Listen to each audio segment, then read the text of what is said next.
got a big Fox News alert to bring you right now. The State Department currently weighing in on the Hillary Clinton emails, saying that they did not know that 2 of the emails in question were in fact classified when they were sent and when they were received. As we release it, we're looking to see if any of that needs to be upgraded.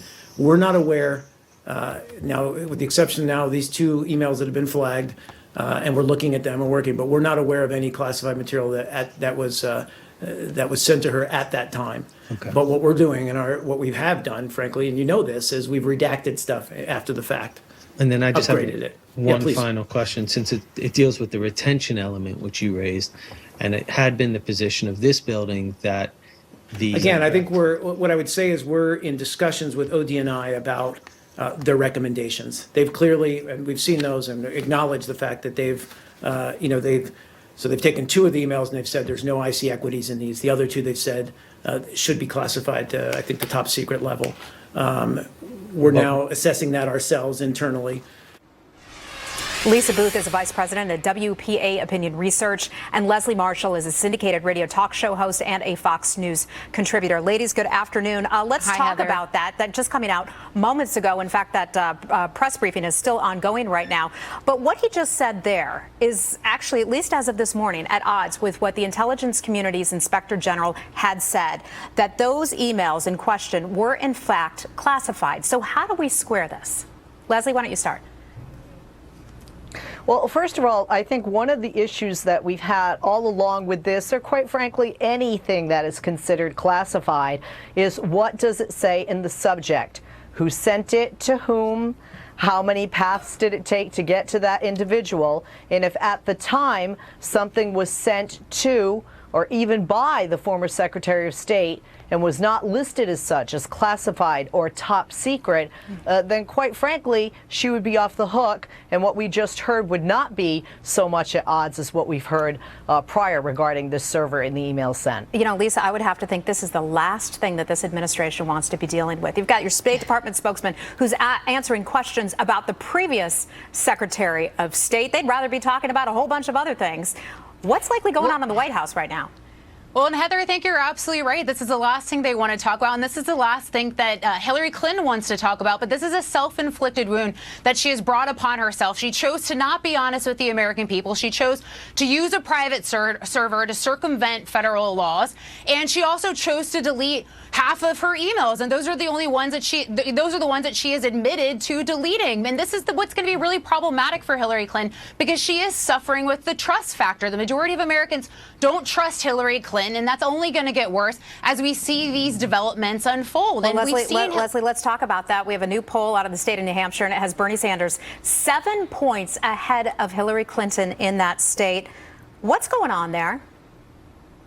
Well, a few things here. Some people say this is a big deal, and then again, it isn't. You're looking at an outlier poll. You're looking at a pollster that does not have a real credible track record if you look back historically. And then again, quite frankly, would it surprise me if Senator Sanders gets New Hampshire and even Iowa? No. Problem is, he's not going to get all the other states. Those will go to Hillary. I think most people, even a lot of Bernie Sanders supporters, are concerned that he would get the nomination or that he could win a general election, which is Leslie, why we've seen 9% polling for Joe Biden. He just had 27,000 people show up at a rally in Los Angeles yesterday. I mean, he's speaking to something. Either the Democratic Party has gone really left, or they're just not feeling it for Hillary. Well, Lisa? And Leslie, let's take a look at the polls. Hillary Clinton's numbers have been slipping. Her favorability ratings are at an all-time low, and if she's losing support among key constituencies, independents, African Americans, white women. As I mentioned before, the majority of Americans don't trust her in this country. And if you look at recent polls from Quinnipiac University, which are, trusted polls, she's losing to 3 Republicans in Iowa, Colorado, and Virginia. And so she's actually facing a really uphill battle here.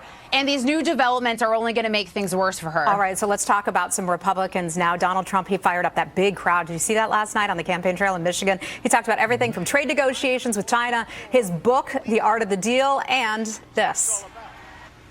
You know what devalue means, right? Devalue means suck the blood out of the United States. That's what devalue means, okay? We have to build a wall.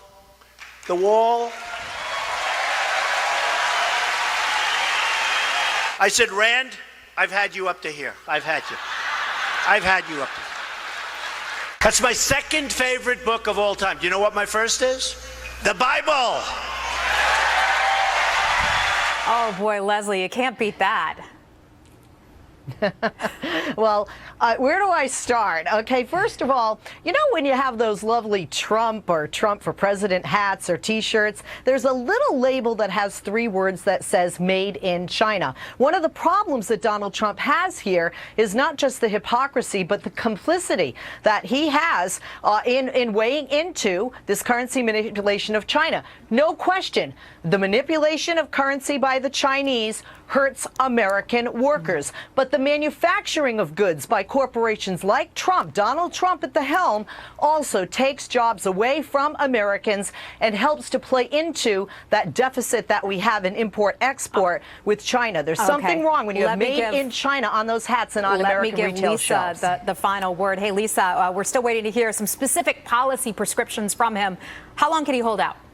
Well, exactly. And look, Donald Trump has done an incredible job, I'll give him this, of tapping into voter anger. Americans that are frustrated with President Obama, who we've seen, expand the power of the presidency and really kind of reach beyond the bounds of the presidency. But they're also angry with the Republican Party. They feel like the Republican Party has failed them on issues like immigration. So Donald Trump has tapped into that. But what we have not seen, if you look outside of that voter anger, is any substance from him. He's not laid out how he's going to what is his path we'll for the economy or immigration. As we wait for a lot of candidates to give all their specifics. Lisa Booth and Leslie Marshall, ladies, thank you so much.